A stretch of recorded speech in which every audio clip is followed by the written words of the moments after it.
Các bạn biết là nói chung đang thích ở Việt Nam đúng không? Hơi khó nói, ở mảnh đất này có một điều gì đó, nó hợp tính cách của Dan, nhưng không ở đâu hoàn hảo cả. Việt Nam còn có nhiều vấn đề rất lớn mà mọi người phải xử lý, như an toàn thực phẩm, ô nhiễm môi trường và quyền phụ nữ chẳng hạn. Mình sẽ không nhắc đến những chuyện lớn đó bởi vì tất cả các bạn đều biết hết rồi. Nhưng ở Việt Nam còn có một số chuyện nhỏ mà dù không thật sự nghiêm trọng, nhưng chúng vẫn khiến cho Dan cảm thấy rất bực mình. Nếu bạn tò mò về quan điểm của một gã Tây như Dan, thì mình xin được giới thiệu chúng. Và mình chỉ muốn nói một điều với những bạn đang chuẩn bị ném gạch. Hả?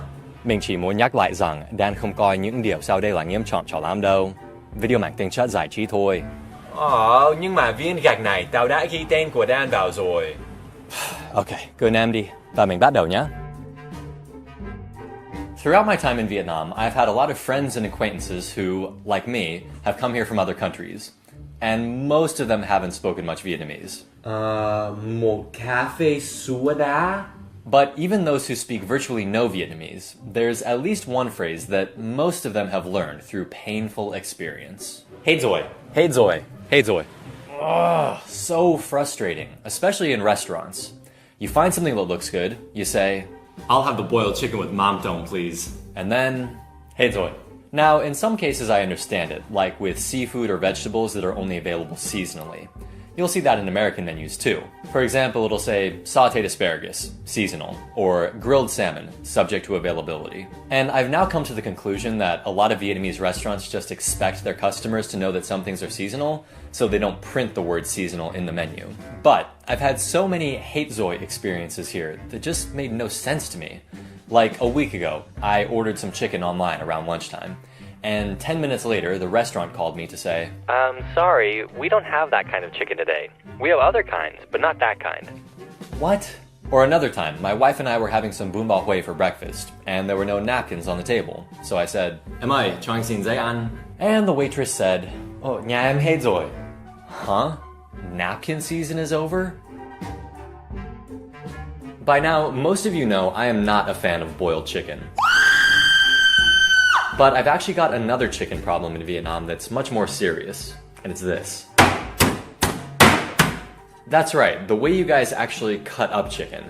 I've talked to some of my foreign friends about it too, and most of us really dislike the Vietnamese method of butchering chicken.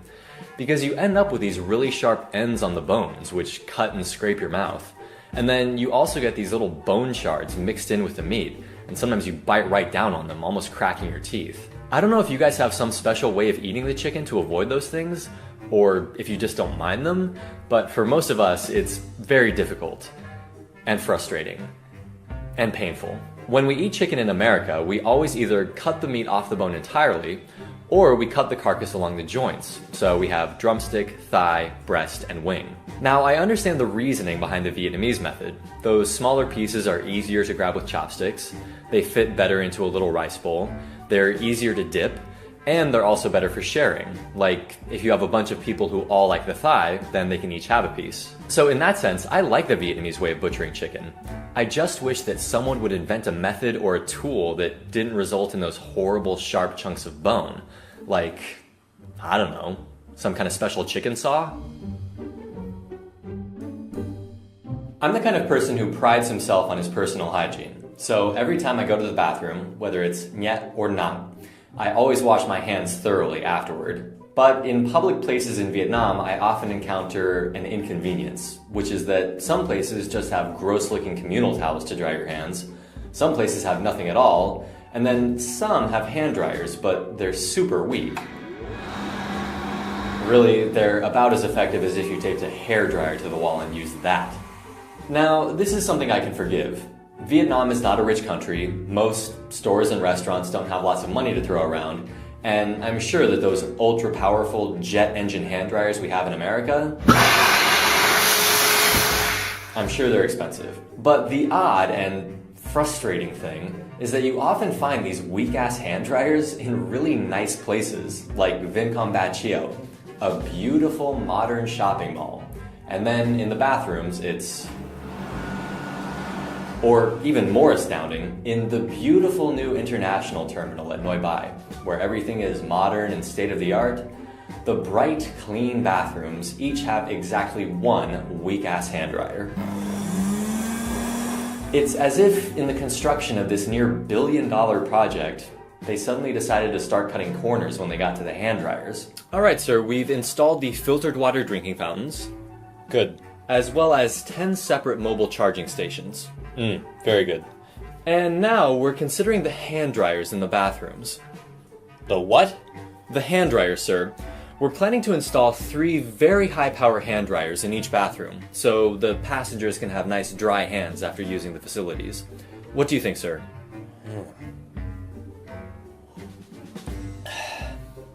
Fuck them. They can deal with wet hands. Okay, for this one, I'm gonna start by teaching you guys a new word. Dozen. Sounds just like the word doesn't, but without the T at the end. And what it means is 12. If you go shopping in the US, you'll find that many things are sold by the dozen. Cookies, eggs, donuts, oysters, and more. In Vietnam, though, those things are often sold in packs of 10, but 12 is unequivocally better than 10. And I'm not saying that just because I'm a gluttonous American who always wants more. It's simply because 12 has more divisors than 10 does. For example, if you buy 12 eggs, then you could have 2 eggs 6 times, 4 eggs 3 times, 3 eggs 4 times, or 6 eggs 2 times. If you buy 10 eggs though, you can either have 2 eggs 5 times, 5 eggs 2 times, or something goofy like 3 eggs 2 times and 2 eggs 2 times, or 3 eggs 3 times and then have 1 sad little egg left over. See? Doesn't a dozen seem better? I mean, they always say Asians are good at math. Seems like selling things by the dozen is a clear choice for Vietnam. If you ever go to my dear home country, the United States of America, you'll find that Americans are obsessed with one-stop shopping. That is, huge stores like Walmart, Target, Costco, and Fred Meyer, which sell everything. Clothes, food, plants, tires, electronics, you name it. There is some one-stop shopping in Vietnam, like at Big C, but there's not nearly as much as in the US. And I think that's a good thing, actually. Because even though one-stop shopping is really convenient, those stores are hideous, and when they take over a town or a city, they rob it of some of its character. However, shopping in Vietnam is often a bit too multi-stop. What I mean is, I've had so many experiences here of trying to buy 2 things that obviously go together, but weren't sold together in the same shop. For example, when I bought this microphone you're hearing me talk into right now, I also needed a wind muff because I was going to be using it outside. And when I asked the girl in the shop, she said, "Sorry, we only have the machine, no accessories." Okay. And one that was even more baffling was when I needed to buy candles for my marriage and relationships video. I found a candle shop online, I went in and picked out 2 candles that were suitable, and then I asked, "So what kind of holders do you have for these candles?" And the girl said, "Sorry, we only have candles, no candle holders." Why? And the funny thing about it is that if that shop also sold candle holders, not only would it be more convenient for me, the customer, the shop would make more money too. So if you have a small business focused on one kind of product, I would just encourage you to think about some other things you could sell along with it. You know, hot dogs and buns, mam tom and breath fresheners, dentures and porridge. You'll make more money, I promise. Most of my expat friends and I find it pretty annoying how often Vietnamese people talk during movies at the theater. But I always tell my expat friends it's even worse when you can actually understand what they're saying. Ồ, chết rồi à? Ồ, hôn nhau à? Ồ, thằng kia là người xấu đúng không?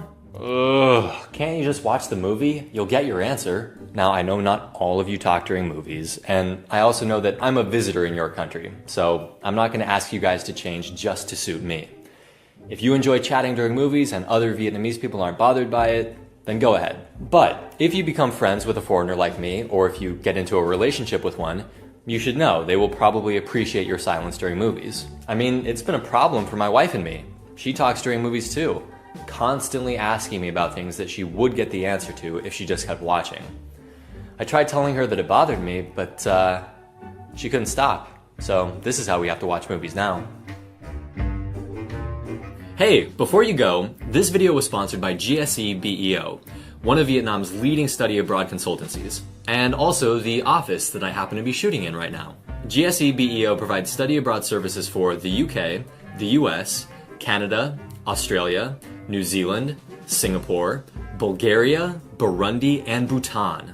Okay, I made up those last 3, but the first 6 are true. And another true thing that's pretty cool is if you choose to study in the UK, Australia, New Zealand, or Singapore, GSE BEO services are 100% free.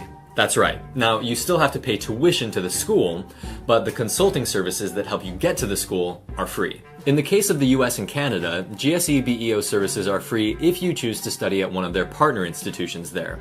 For other schools, a service fee applies. If you're interested in learning more, check them out at gse-beo.edu.vn. I'll put a link in the description and the comments as well. The company has offices in both Hanoi and Saigon, and the phone numbers for each office are here. If you do end up using GSE BEO services, remember to tell them that you learned about their company through my video. Because if you succeed and go to study abroad, there will be a small farewell party for all of you before you go. And if that party has 10 or more of my fans in attendance, I'll be attending too. So you can chat with me, take a photo with me, whatever you want. And that's it. Good luck, and I'll see you next time. Oh, and this isn't real whiskey. I filled an old bottle with iced tea. Pretty clever, right?